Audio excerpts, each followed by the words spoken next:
What's going on, everyone? Today we're going to be discussing some dangling and misplaced modifiers, what they are, some examples of what they are and how they can be corrected, and even a few pictures even there to clarify exactly what I mean by those examples.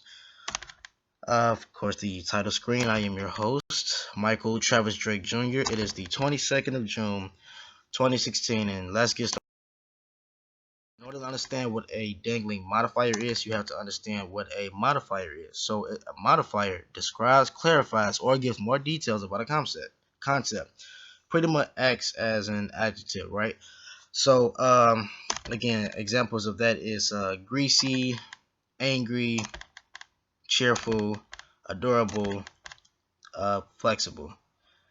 Um, and why not just have some pictures of those examples. I personally chose this because I'm a fan of Leonidas from 300.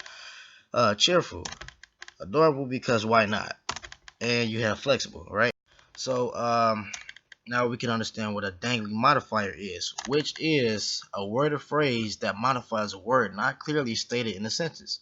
So examples of that would be, although nearly finished, we left the basketball game to complete our homework. Okay. And also, when nice and warm, my son enjoys taking bubble baths. The issues with these are we don't know with the first one, we don't know who's nearly finished between we or the basketball game. The second, we don't know who's nice and warm, the my son or the bubble bath. It's just unclear. That's why it says not clearly stated. All right. So how do you go about solving? What you would have to do in a dangling modifiers case is add a subject or place the subject in the correct place. Um, a lot of times with dangling modifiers, there may be at times where you may not even get a subject, and you will get things like it. You will get things like the thing, stuff like that. You would just have to basically give it a subject in place for it to make more sense at the end of the day. So, for example, although we nearly finished, we at the basketball game to complete our homework.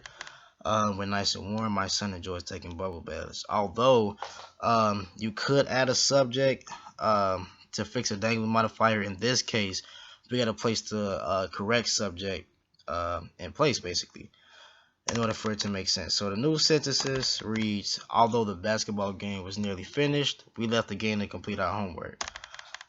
When the water is nice and warm, my son enjoys taking bubble baths. Makes sense because we understand what was nearly finished, and we also understand that the water needs to be was nice and warm when the son enjoys taking bubble baths. All right, so again, the handshakes to show that the subjects have been modified, and everyone's happy now. Alright, so now we're going to discuss some misplaced modifiers.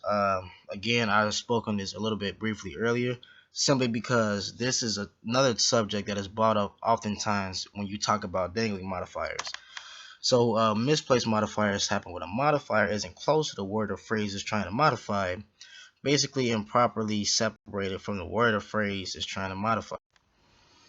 Alright, so what's the difference? The main difference really to understand about the two is misplaced modifiers usually have a subject, but dangling modifiers does not, or it's not clear what this subject is. As we discussed earlier, the sentences basically had two things that the modifier could have been referring to, and it was just not easy to tell which one it was.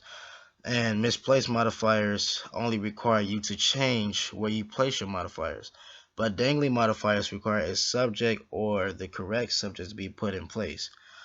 This is important because being able to identify what type of modifier it is allows you to correct the issue accordingly. So with that being said, how do you go about fixing them? Pretty much what you just said. Place them near the word it's trying to modify, or place them in the correct place. For example, you have, before, Michael could not ride his bike to work with a broken arm. After, you have, with a broken arm, Michael could not ride his bike to work. Basically, a prime example of what misplaced modifiers does to a sentence, it basically puts it away from the subject that needs to be modified and things like that. So now this sentence is able to write more smoothly and overall makes more sense at the end of the day. Um, so yeah, this is the topic basically: dangling and misplaced modifiers. That's all I have for today, and have a good one.